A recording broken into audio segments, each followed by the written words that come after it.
Garden Basics with Farmer Fred is brought to you by Smart Pots, the original lightweight, long-lasting fabric plant container. It's made in the USA. Visit smartpots.com/Fred for more information and a special discount. That's smartpots.com/Fred. Welcome to the Garden Basics with Farmer Fred podcast. If you're just a beginning gardener or you want good gardening information, well, you've come to the right spot. Welcome to part 4 of our 4-part series, 2022's Greatest Hits of the Garden Basics with Farmer Fred podcast. The 4 parts include the top 10 most listened to segments last year. In part 1, we talked about tomatoes, topics such as choosing the easiest to grow varieties, pruning young tomato plants, the best tomatoes for containers, and a lot more. You can listen to all of it in episode 248. Then in part 2 of the Greatest Hits, it's episode 249, we talked with Grow Now author Emily Murphy. She talked about a way to build your soil without having to purchase bags or yards of potting mix. It's called lasagna gardening. Also in part 2, we visited with master gardener Pam Bone. She had lots of good tips for growing raspberries, blackberries, and boysenberries. In episode 250, part 3, it was a Debbie flower extravaganza. Our favorite retired college horticultural professor discussed how to reuse old potting soil, tips for reducing water use in the yard, and a checklist for starting your first garden or a new garden. That was part 3 of our greatest hits of 2022. Today, in part 4, just like every good rock group has a live album, we had a live podcast last spring at the Folsom, California Garden Club. And you enjoyed it so much, it's not only one of the most listened to podcasts of 2022, we enjoyed it so much that Debbie Flower and I will be hitting the road again this winter and spring with more live episodes from garden clubs throughout the area, and we'll be bantering on and on about various garden topics, as well as answering your garden questions live. No pressure. No pressure.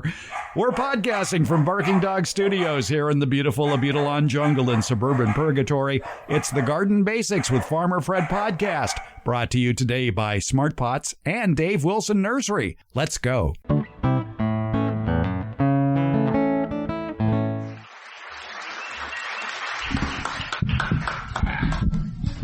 Well, good morning. I'm glad you could all be here. I'm glad I'm here. It's nice to see people. This is nice. I appreciate this very much, to get out in the open and talk to you and talk gardening. My heavens, it's a beautiful day. It's dry, which is unfortunate.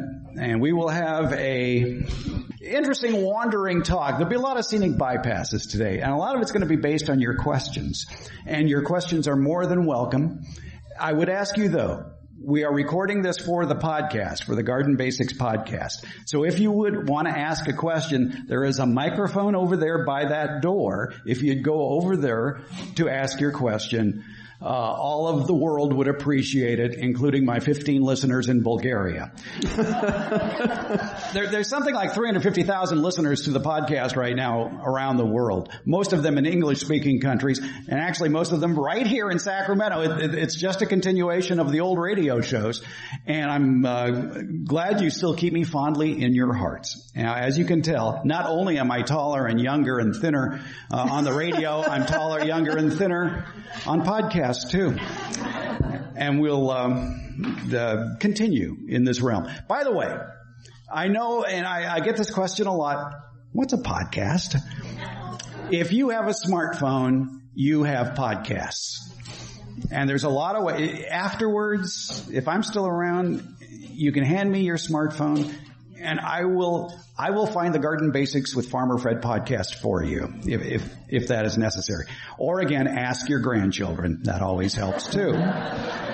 Jim Kirstein is here. Jim is one heck of a bicyclist, and he is an amazing guy. He is responsible for building and designing and implementing and pushing for the 40 some odd miles of bike trails that exist in the city of Folsom. And yesterday I did a bike ride with Jim. We did a 62-mile bike ride. Well, I'm sure Jim and I are thinking the same thing. Yeah, that's typical. That's what we do. We like to ride bikes. So on this bike ride, I said, "Hey, Jim, did you know I'm speaking at the Folsom Garden Club tomorrow?" He goes, "Oh, okay. Well, I got to do a run, and I don't think I'm going to get there in time." And then I said, "Well, Debbie Flower's going to be with me." And he goes, "Okay, I'll be there." So we're here for Debbie. That's the first I knew about that. Yes. But Jim, thanks for coming here, and everybody else, thank you. And thank you, too, for listening to the radio show all those years as well. I appreciate it. All right. So again, if you have questions later on, we'll jammer here for about 20, 30 minutes, and then we'll get to your questions. There's so many things I want to talk about. All right. Mm-hmm. And can I have that book right there?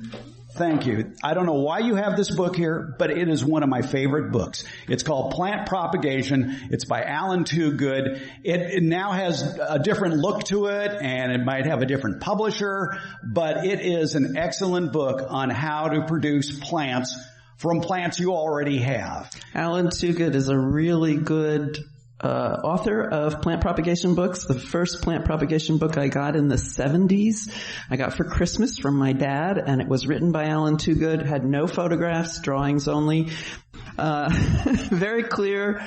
If you're into buying used books, anything by Alan Toogood about propagation is worth its weight. Is that all you had to say? That's all I had to say. What are some of your favorite garden books? Books? Yeah. Wow, I have whole shelves of books. And I don't go to them as often as I used to. I use that thing called Google. But Google isn't always sufficient.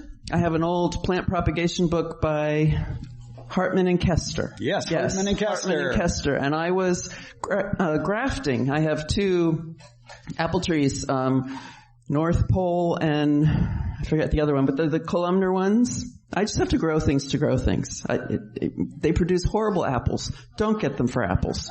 But they grow straight up. And so, the scion died. I just had the rootstock. Explain what a scion is. Scion is the desirable cultivar that you want to get off of that fruit tree. And then that's attached often in ornamental trees as well, often to what's called rootstock. The rootstock provides the roots, provides the basics for the plant. And the rootstock is chosen for a couple of reasons. It's chosen to adapt to the location where you are.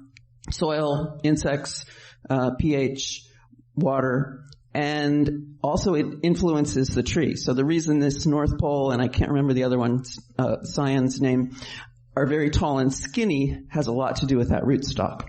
But I had lost the scion on one, and the other one was sending up all these suckers from the rootstock. So a sucker is just a growth off of the roots. So I ordered scions from a company I found online, and they were very nice. They mailed them to me. They wished me luck in my endeavor, and I wanted to attach them. And so I went to my Hartman and Kester and looked it up. I have a lot of propagation books. I have a lot of, there's a lot of stuff online, but I wanted to know what the grandpas in the propagation world had to say. And then recently, I propagated my peach. It was a frost peach. Somebody gave it to me. Don't grow it. The reason people buy the frost peach is because it does not get peach leaf curl. If you have a peach with peach leaf curl, you know what I'm talking about when the leaves get sort of bubbly up and turn colors. And sure enough, did not get peach leaf curl. But the peaches were horrible. They were very mealy. So I had some arborists come through and I had them chop it down. I said, but leave me enough above ground that I can graft it. So now I have about a 6-inch trunk, and I need to graft to that. Again, I pull out my Hartman and Kester and look at, there's about 3 or 4 ways that I could take scions, which I got from a girlfriend's property. She does have peach leaf curl. So I first soaked them in, this is all off, this part's just seat of the pants. I have some old micro cop. Anybody know what I'm talking about? Yay, 49% copper. You can't find it anymore. Can't buy it anymore. And the label had fallen off, but I knew what it was from having carried it around from house to house. And one of Fred's loyal listeners had it as well and took a picture of the label. And so I now have a picture of the label so I know quantity. And so I mixed up a spray quantity and then I soaked these pieces of cyan, which is just previous year's wood. You don't want to call it 1-year-old wood. It's what grew last year. That's what you use to graft onto something else. And I wanted to see the different ways. And I put about 6 all around the edge of this peach stump that I have, and using different methods that I found in my Hartman and Kester. So that was fun. Thank you for coming to our fruit tree talk. Have a great day. The apples took. The peach I just did about a month ago, so we'll see if that takes. One more garden book note. Pruning and training. It is indispensable if you want to know how and when to prune your plants. Just about any plant you could think of growing is in that book. Pruning and Training is the name of it. And those are 2 books that are definitely on my shelf within reach of my seat. That and the Sunset Western Garden book, which unfortunately hasn't been updated in, 7 or 8 years. But we sit at his studio, which is in his house, and one of us asks a question, and we say, I don't know. He goes for the bookshelf. I go for the computer. Guess who gets there first? Yeah, but how accurate is it? That's true. Yeah. You got to know your sites. That's very, very true. And if you do a lot of internet searches, and we do a lot of internet searches on garden topics, it's always helpful to put in something that might lead you to accurate information. And one of those little suffixes to put in is .edu. So if you typed in aphidcontroltips.edu, it would send you on that first page of results to some university-backed research on controlling aphids. So I'd recommend that any internet search that you do, .edu. I'm sorry, you're hot. You want me to turn the air conditioning on? What about this little thing? Everybody gets one of those. Yeah. Aphid control made me think of it. Well, you know what's nice about this pamphlet too, the 10 Most Wanted? It talks about beneficial insects. And it has all the life stages of the insect, because the baby good guys don't look anything like the adults. A ladybug teenager looks like an alligator in a San Francisco Giants warm-up jacket. And you might mistake it for a bad guy and start killing it. You don't want to do that. Lacewing larvae are very mysterious looking, and this brochure can help you out a lot so that you can recognize the good guys from the bad guys. And I think this is the first thing you always say. She always says, Fred, always identify the pest first. Yeah, that's very true. That's very, very true. Know the pest. Yeah. As you're preparing your garden for spring, you're likely to come across some of these, or maybe the larva of some of these, in the soil, like the soldier beetle, which is inside the front page. And you see that there's a soldier beetle larva. Larva can be difficult to tell apart if you're digging in the soil and come across it. So there are some basic things that you want to look for. One is, does it have legs? Because if it doesn't have legs, I have this cheat sheet I brought from University of Kentucky about identifying the larva. And number one thing you look for is whether they have legs. 0 legs tend to be a fly of some sort. There are lots of different crane flies are out right now. Soldier flies come from your compost pile. They don't have any legs. They just sort of wiggle around on the ground. If they have 6 legs, 3 at the front and 3 further down, that's moths and butterflies in general. And then the other things like lacewing. I would like to point out she didn't finish the New York Times crossword puzzle on the back. I use everything I can as often as I can, so I reuse paper. Can I ask you about one bug in particular that people might be finding right now if they're digging in their garden? Sure. And those are those little white C-shaped grubs. Oh, okay. And you go, oh, what's this? Good guy, bad guy? Generally bad guy. What do you do with them? So somebody has chickens here. Yeah, chickens. Okay, yeah. Give them to her. Yeah. Exactly. I throw mine out for the birds. Just toss it over my shoulder. Right. Chickens. Paint thinner. Well, paint okay. thinner. If you like to see them suffer, yeah, okay. Soapy water will kill things. Stir fry. Well, ultimately, that's better for the earth, I think. Yeah. Mm-hmm. I I have a kitchen waste compost. It's called the Green Tower. And you dig a hole in the ground and you put it in a basket. It's kind of like a laundry basket, a plastic basket. And it's probably a foot deep and 18 inches across. And then it's a green cone composter. Then there's a green cone on top and there's a lid at the top. So it's tall enough that the raccoons can't get into it. And it's narrows at the top so things can't climb into it. And that's where all my kitchen waste goes. So that's where everybody's You have raccoons in your kitchen? They try to get in, but the cats chase them away. Hey, you're one step closer to obeying the new Folsom law. I saw that in the Folsom news flyer yesterday. The good news is the city of Folsom will start picking up your green waste every week beginning July 1st. That's great news. That is good news. The bad news is you have to be adding more stuff to it. Your kitchen waste. And it's a long list of what now will be going into your green waste trash can. So then will Folsom be composting like I'm composting in my green cone composter? They, I think, are trying to eliminate methane. Okay. In the landfills. Mm-hmm. So I think by putting food waste and food waste paper products elsewhere together, they're going to be composting it. Okay. All right. Good. Let them deal with the raccoons and the possum and the skunks. After my father was a shellfish farmer, he became a professor of garbage, and I worked with him. True. I worked with him. I walked on many landfills. I measured methane. I measured oxygen. We had these pogo sticks. It was interesting, but it made me very depressed about the human condition. Let's spend a couple of minutes talking about spring garden chores so we don't get hated out of here. Okay. Because they think we came to talk about that. What did you do this week? That's in your a good garden? question. Oh man, I started onion seeds for green onions, bunching onions. You can grow onions year round here if all you want are the green onions. And now I'm growing it as a trap crop. What am I trying to trap? I'm trying to keep my wife away from my bunching onions and my bulbing onions because she has a habit of going out for dinner of picking green onions and snipping off the stalks of my Stockton Reds. Don't touch my Stockton Reds. They haven't formed bulbs yet. So I'm planting for herself her own green onion garden. So did you plant seeds? I did plant seeds. And did you plant them in containers or directly into the garden bed? I didn't want to hassle with the slugs and the snails, so I planted them in containers, starting them in the greenhouse. And when they get up to a good size, maybe 3 or 4 inches, I will transplant them out into the sunniest bed I have. Okay.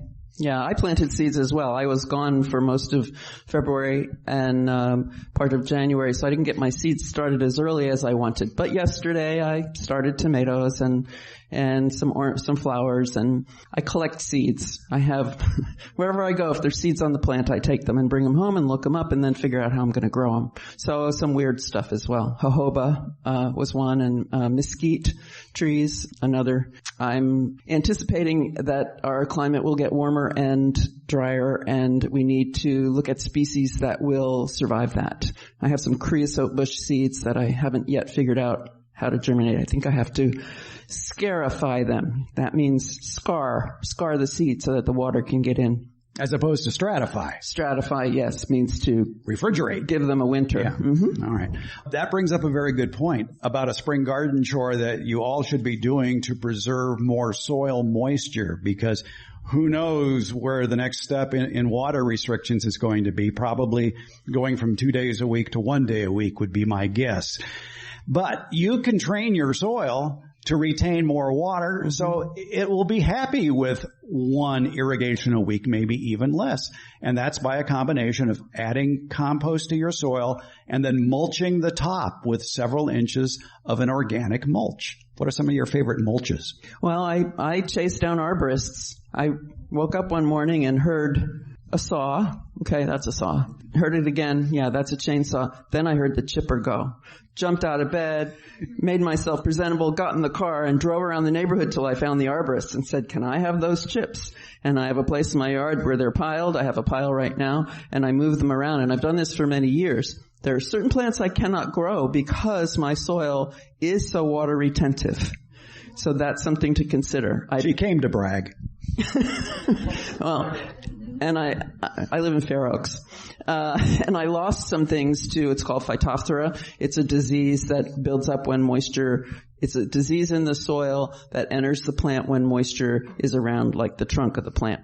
And I lost some California wax myrtles to Phytophthora because of my mulching practice. Mounds would help that. If you have things that you want to, I have a ceanothus, but it's on a mound, so it doesn't get the mulch around it. So it's not that, you have to think a little bit differently. But I spread it every year. And weeding, take those weeds out, take those things out that are sucking up the water.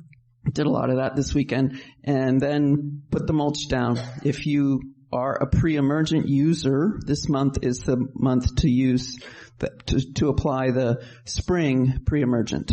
I would put that on first and then the mulch on top of it. Remember, though, that if you apply a pre-emergent, you cannot disturb the soil afterwards. You don't want to break up that invisible protective shield. So have your bed ready to go and then put down your pre-emergent. Would you plant before adding a pre-emergent? Yeah, if I'm going to plant, I'm going to plant But first. it would have to be plants. It couldn't be seed because the pre-emergent would stop the seed. Right. So it has to be plants. And if you, I consider it a compliment when something desirable shows up on its own somewhere else in my yard. That won't happen if you use a chemical pre-emergent. Can we talk about zone extending?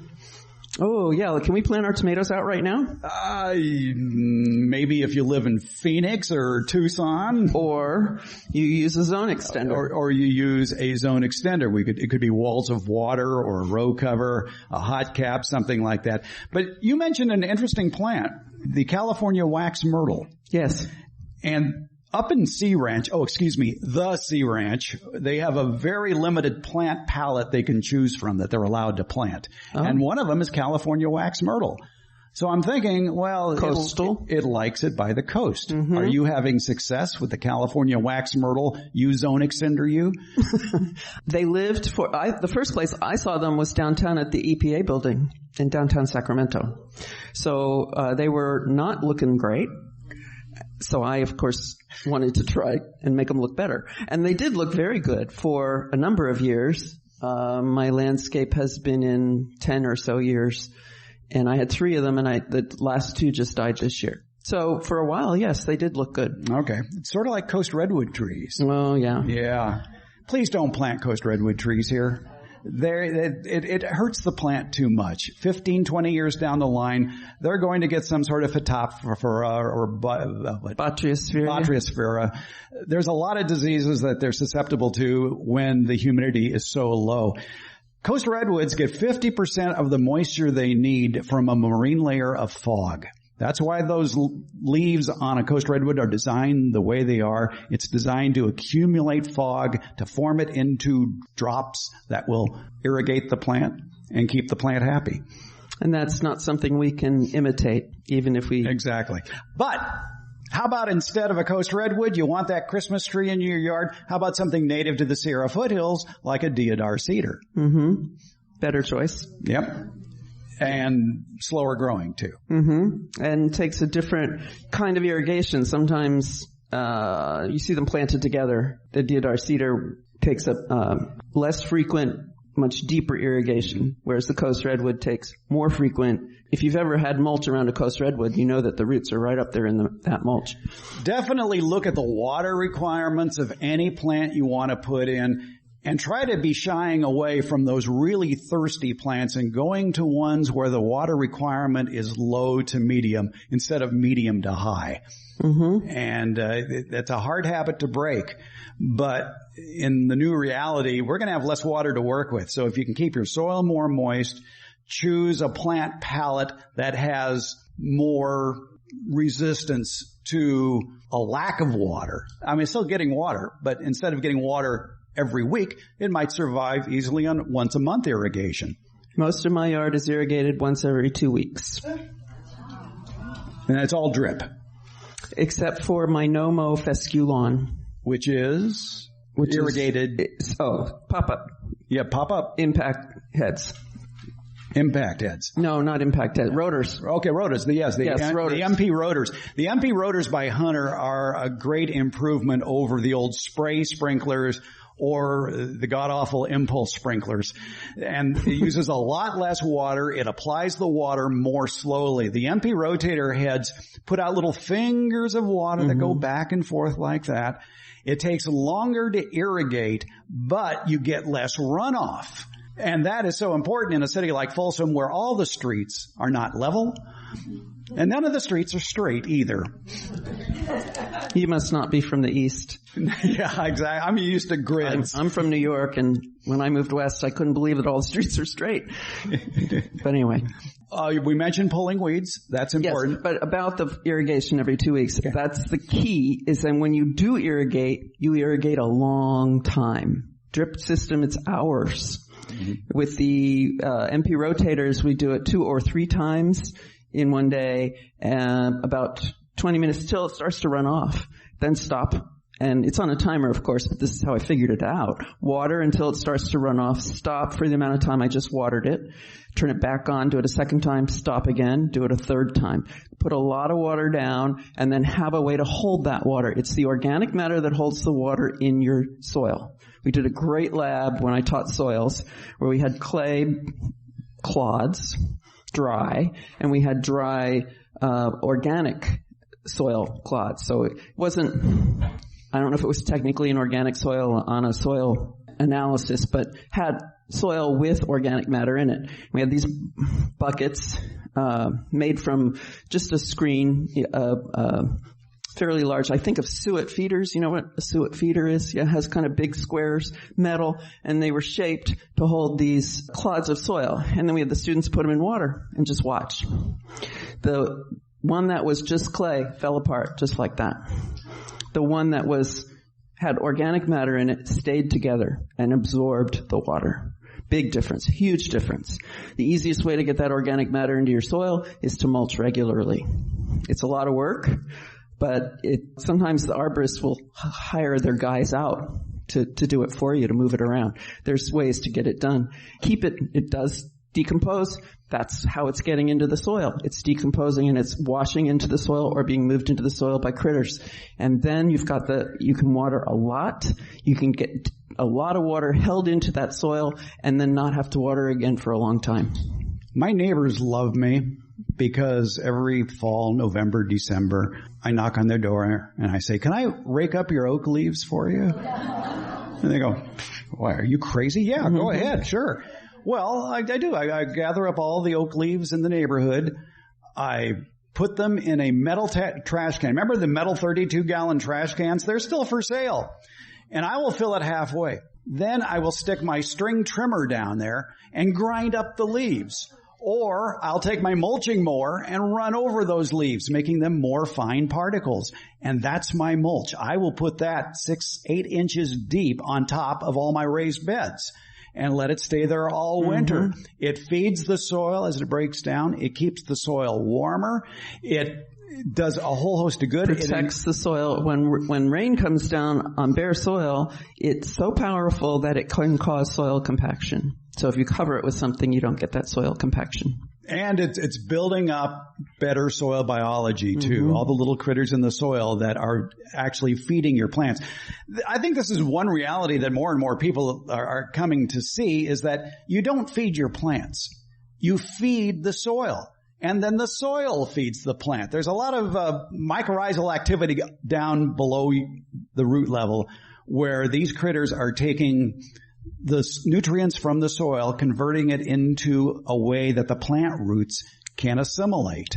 And by encouraging more mycorrhizal soil activity, by feeding your soil on a slow, regular basis with something like a mulch, you're improving your soil 100%.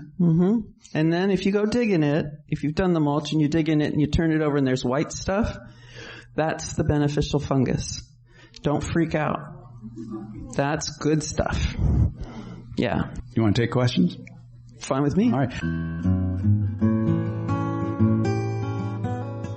You've heard me talk about the benefits of Smart Pots, the original award-winning fabric container. Smart Pots are sold around the world and are proudly made 100% right here in the USA. Smart Pots is the oldest and still the best of all the fabric plant containers that you might find. Many of the imitators are selling cheaply made fabric pots that fall apart quickly. Not Smart Pots. There are satisfied Smart Pot owners who have been using the same Smart Pots for over a decade, actually approaching 20 years. When you choose Smart Pot fabric containers, you know you'll be having a superior growing experience with the best product on the market. And your plants will appreciate Smart Pots too. Because of the 1 million microscopic holes in Smart Pots, your soil will have better drainage and the roots will be healthier. They won't be going round and round on the outside of the soil ball like you see in so many plastic pots. The air pruning qualities of Smart Pots creates more branching of the roots, filling more of the usable soil in the Smart Pot.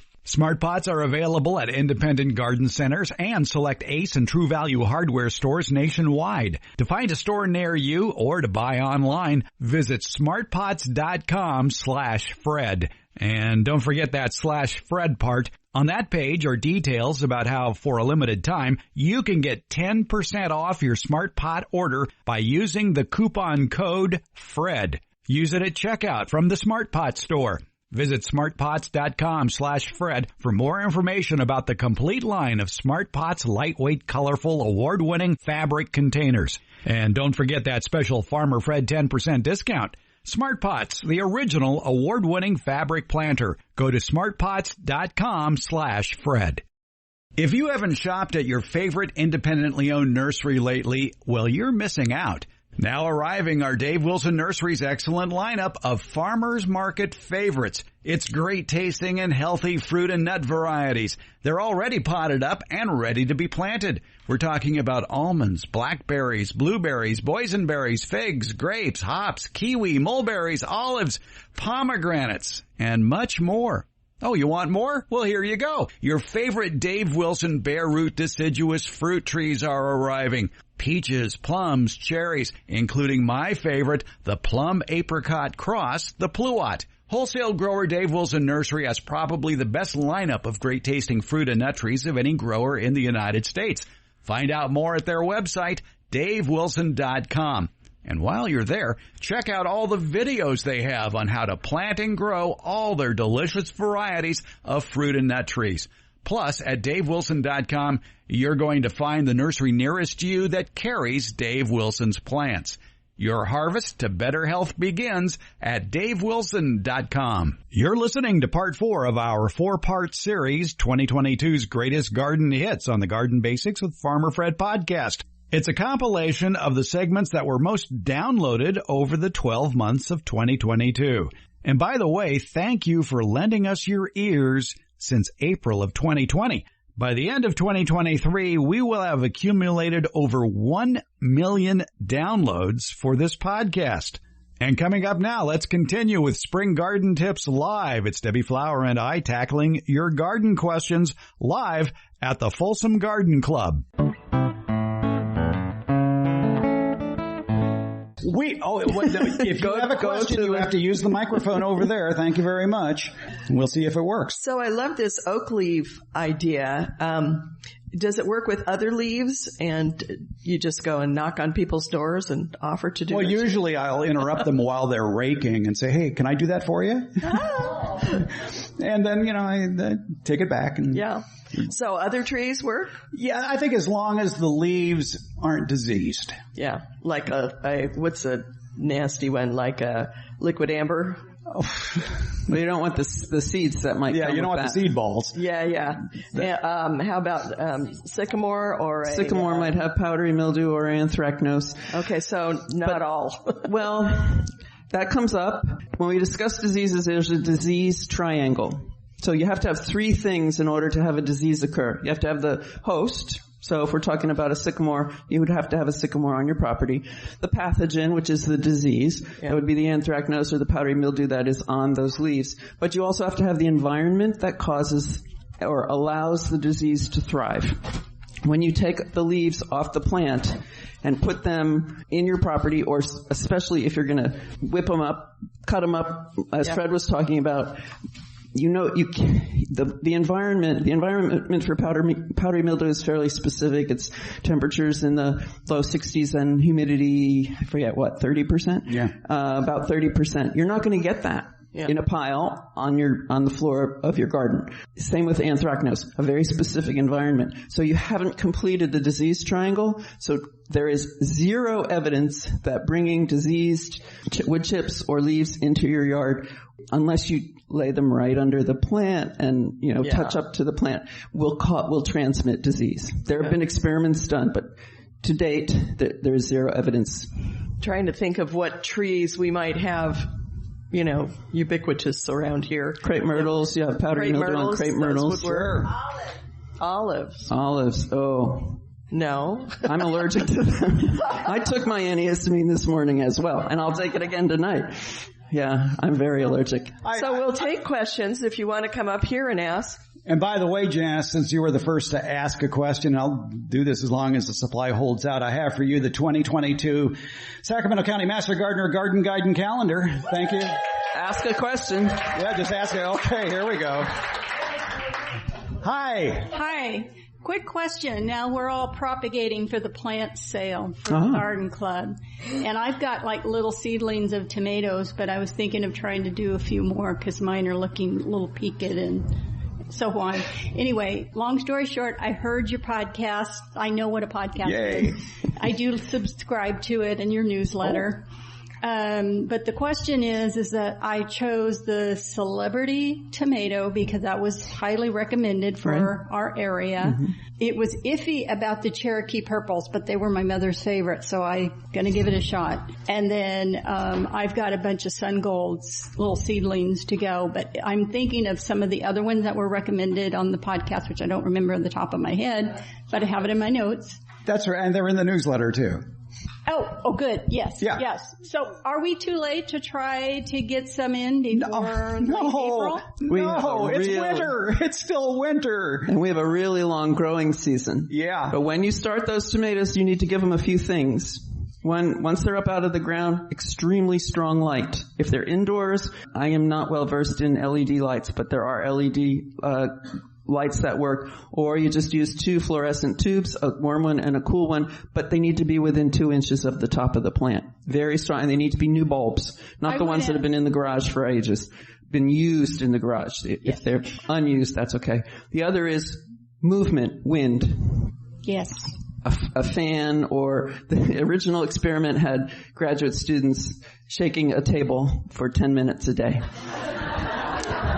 But just like we have to lift weights or whatever or do push-ups to create muscle, plants have to move to create what's called reaction tissue. So I have a fan across the room because I have it indoors. I have the grow lights. I have the little shelves.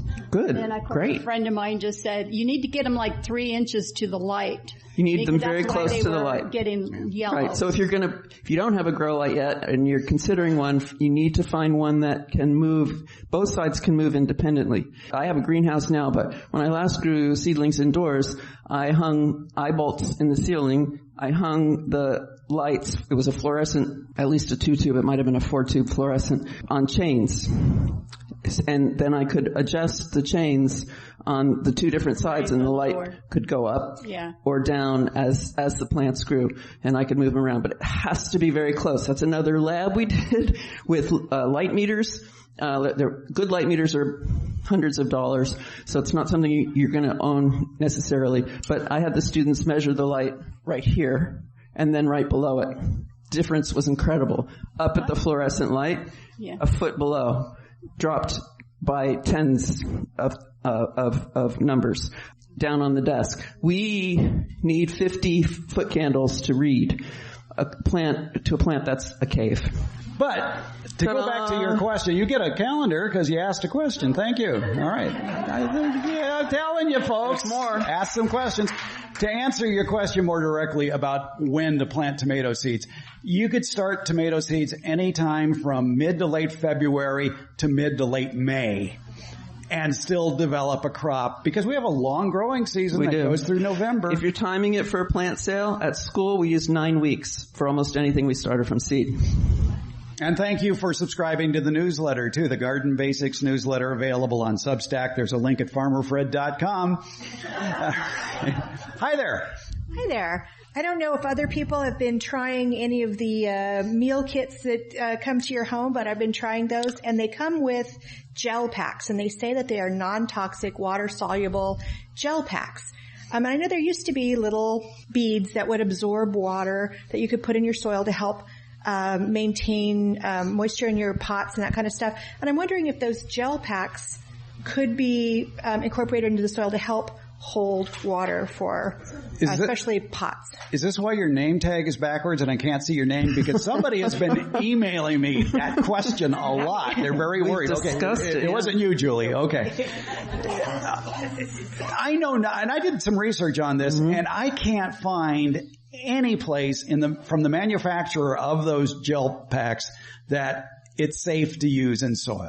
Or from scientific experiment by horticulturists that's been asked. If you don't know about it, there's gardenprofessors.org, I think. They're on Facebook, the Garden Professors. They've discussed it as well, and nobody has a conclusion. Yeah, so if you want to experiment yourself, I'd start in a container. Do something that if it dies, you're okay with that. And do it there and see what happens. And then maybe get a little soil test kit. Test your pH, test your nitrogen, phosphorus, potassium. Those are typically the things that you can test in a homeowner soil test kit. See what happens to your soil. Do it before, then add the stuff. Do it afterwards, see what happens. Okay. And is it registered as a soil additive? Probably not. It'd have to be submitted to the state of California for testing. There used to be a garden radio host in Sacramento many, many years ago by the name of Pete Strasser. And Pete Strasser was a plant pathologist who worked for Capital Nursery. Remember Capital Nursery? All right. Well, Pete's go-to answer when anybody would bring up a question that involved using some typical household product in the garden, he would say, "Is that on the label? On that carton of milk, does it say you can apply it around your roses?" "No, I don't think it does." And basically, that's right. If you don't see directions on how to use it in your garden, it's not meant for the garden. And one of the big products where you don't see that label that you shouldn't be using in your garden is vinegar. Vinegar can be quite toxic to you and your plants. And there is vinegar labeled for use in the garden, but it is so acidic that it probably has a danger label. Pesticides are labeled caution, warning, danger. Category 3 is caution, 2 is warning, 1 is danger. It goes 3, 2, 1, cat will die. That's how I remember. Caution, warning, danger. I use mnemonics all the time. I can't remember anything unless I use a mnemonic. Anyway, danger is the highest level, and you should always wear eye protection, gloves, long sleeves, socks, shoes, long pants, but you can really hurt yourself with a danger pesticide. Kitchen vinegar is 4% acetic acid. Horticultural vinegar is 20% acetic acid. And there will be warnings on there about basically putting on a hazmat suit if you're going to be using it. And the thing with vinegar as a weed killer, it's only a top kill. The rest of the plant is going to sprout back from the roots. So it's just going to give you quick results, but it's not complete. Not long lasting. Yeah, it's just not worth it. And how about questions? Wait, there we go. Oh, hey, don't go away too far. Julie, get back here. You get a Master Gardener calendar for 2022 with great garden tips, courtesy of the Sacramento County Master Gardeners. Hi, I'm from Southern California, right near the Los Angeles County Arboretum. Yes. And I have a compost bin, which is great, but I have the larger grubs in there. And I just leave them in there. They compost great. I sieve the compost so that I don't have them in my soil. Yeah. The only thing is the animals like them. You know, the raccoons and skunks think so. Do they your compost is an open compost? Yeah, an open. So they get in. Yeah, but they just dig it up and right. I put it I was going to say, what would the danger of that be? Yeah. Right. But your leaf idea, I do the same thing with the arborist and get all the mulch and put it in my garden. It's great. I've done it for years. By the way, bribing the arborist with a 6-pack of beer helps too if you want that load of chips. They don't have to put stuff in the landfill. Right. It saves them money. It saves them money. Yeah. They just dump it in my yard. But the guy, my tree trimmer, gives me clean. You know, he makes sure it's not a disease. Yeah. So it's good. But I have a lot of citrus trees, quite a few, and they're ever dropping leaves. I leave it there. I used to take it away. Now I leave the leaves there. Is that okay? I mean, my trees are doing great. I would chop them up first and make them I do. smaller. I chop everything with my lawnmower. Okay. All right. Because they are a rather thick leaf. Yeah, they are. Yeah. And just make sure that they don't build up around the trunk of the plant. Right. Because and then my apple tree is also, I just decided to leave the leaves there. So if the apple itself is not diseased. That's the one case where if it's right under the plant, it has spores of whatever. Right, whatever it is. Yeah, can get up into especially codling moth. Splashing. Yes, if it has that as well. Yeah. Yeah. Okay. Thank you. Yeah, good luck with that. Oh, you get Renee, this calendar will work down in Arcadia too. So it's enjoy that. Hi there. Hi. I have a question about something totally different from that we've been discussing. Good. I have some nandinas that spread. Mm-hmm. How can I kill them? You can't. Just move. Oh. That's the only way. The house I bought had nandina all up my very long driveway and across the property. And I've taken to going out about now and cutting the fruit off and collecting it in a bucket and putting it in the green waste can. So that it doesn't end up because I have babies showing up everywhere, yeah. Are you digging it up?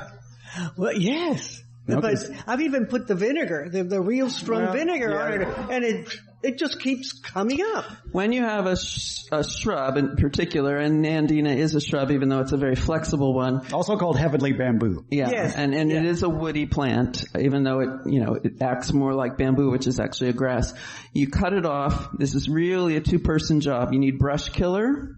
I have one of those little pink basins they give you in the hospital, and I put the brush killer in it some of the brush killers come with their own little plastic top that acts as a dish. And then I have some kind of small paintbrush. And my knee pads on, my gloves on, and my husband with me. And one of us cuts the stem close to the ground. The other one paints it immediately with the brush killer. Cut, paint, cut, paint, cut, paint. It actually works. It works on ivy. It works on privet. And the reason you have to go immediately is plants create chemical barriers when they are wounded so that things don't get into them. So they haven't had the time yet to create the chemical barrier. When you cut paint. When you say brush killer, what's the active ingredient? What is this? Oh, I don't know off the top of my head. It's not glyphosate. No, it's not. It's not glyphosate. Glyphosate is the active ingredient in Roundup. Yeah. This is specifically for woody plants, brush killer is, and it will be labeled brush killer. Any particular brand that you can think of? No. Some of them are just called brush killer. Yeah. Just Monterey. Right. Shop for brush killer. Okay. In the instructions for applying glyphosate in much the same manner of cutting it off and then painting directly, there are instructions in the full Roundup instruction booklet, which is like 64 pages long.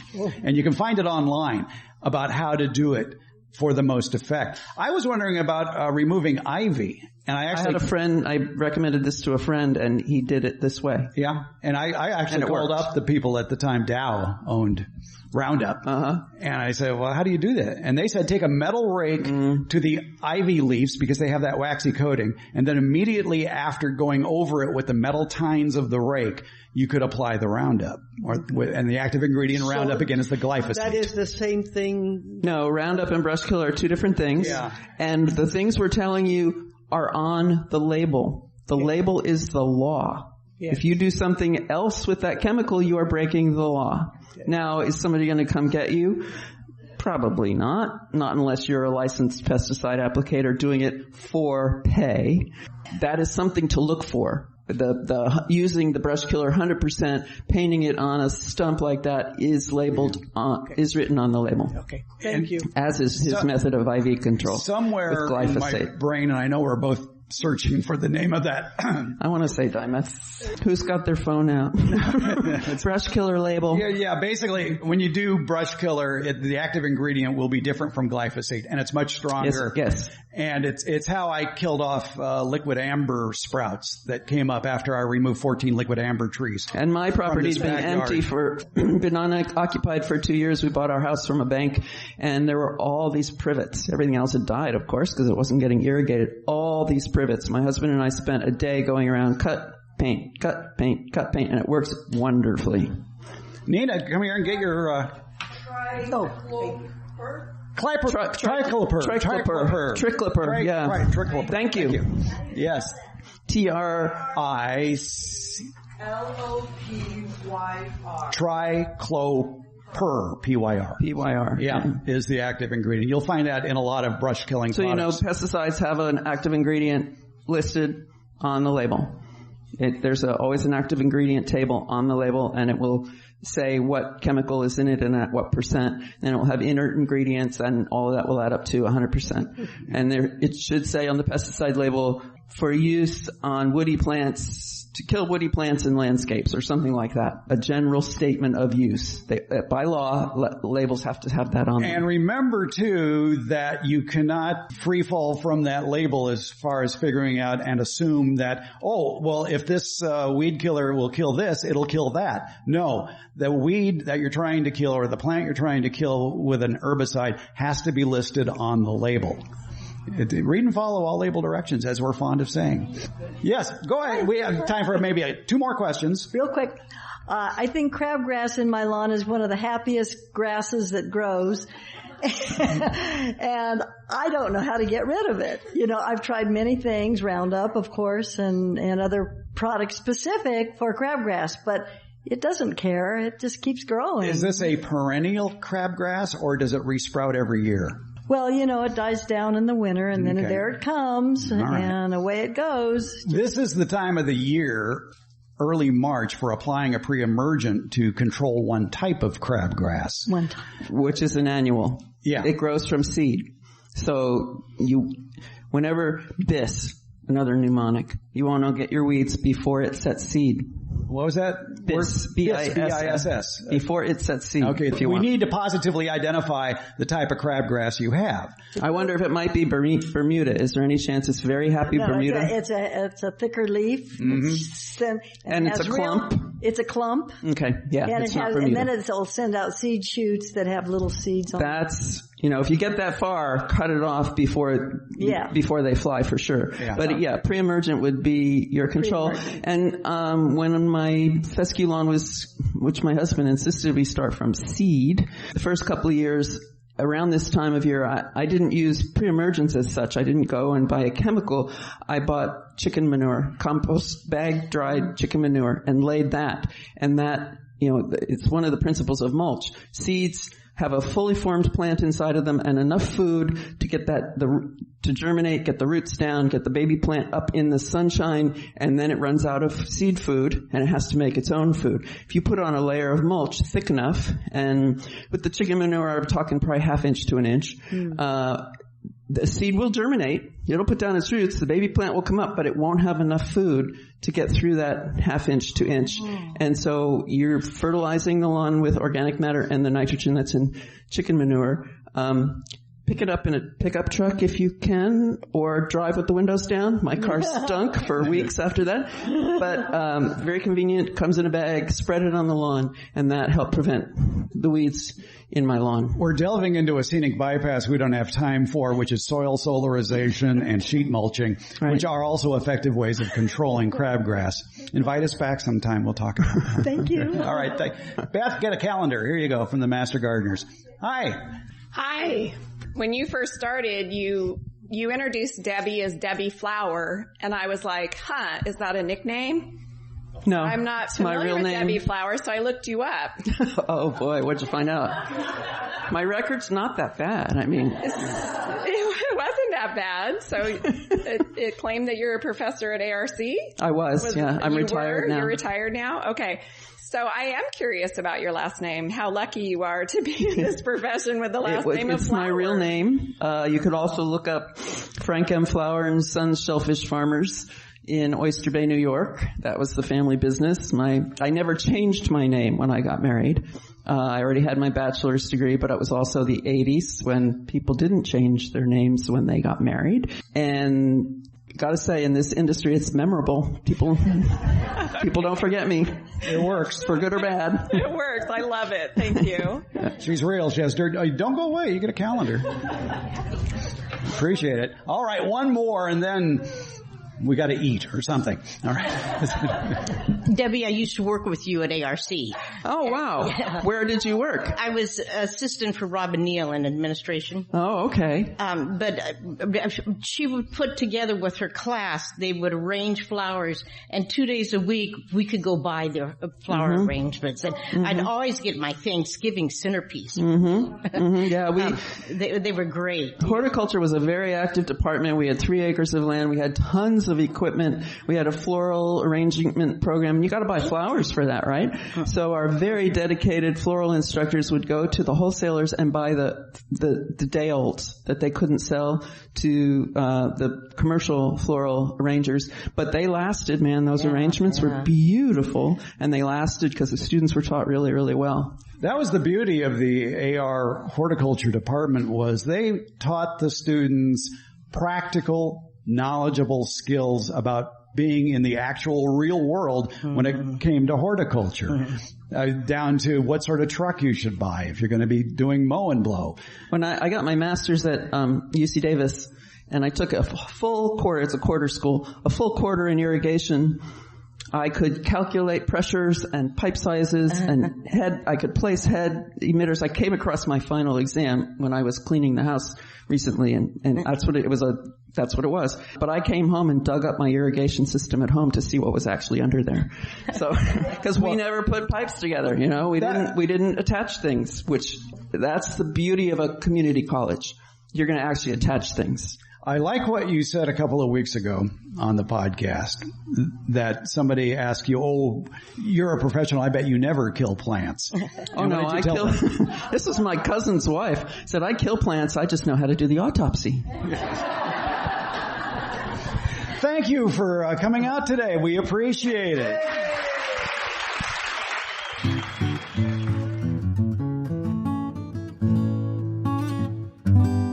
Early February is rose pruning time here in USDA Zone 9.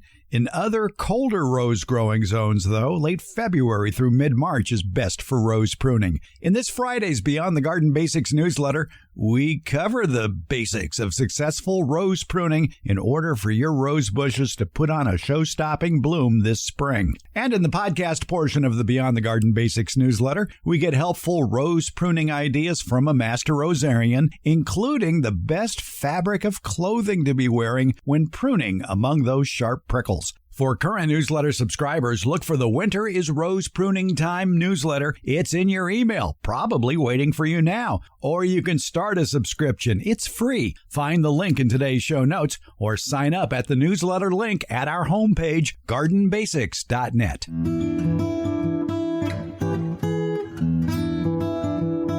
The Garden Basics with Farmer Fred podcast comes out once a week on Fridays. Plus, the newsletter podcast that comes with the Beyond the Garden Basics newsletter continues, and that will also be released on Fridays. Both are free, and they're brought to you by Smart Pots and Dave Wilson Nursery. The Garden Basics podcast is available wherever podcasts are handed out, and that includes our homepage, gardenbasics.net. And that's where you can also sign up for the Beyond the Garden Basics newsletter and podcast. That's gardenbasics.net, or you can use the links in today's show notes. And thank you so much for listening.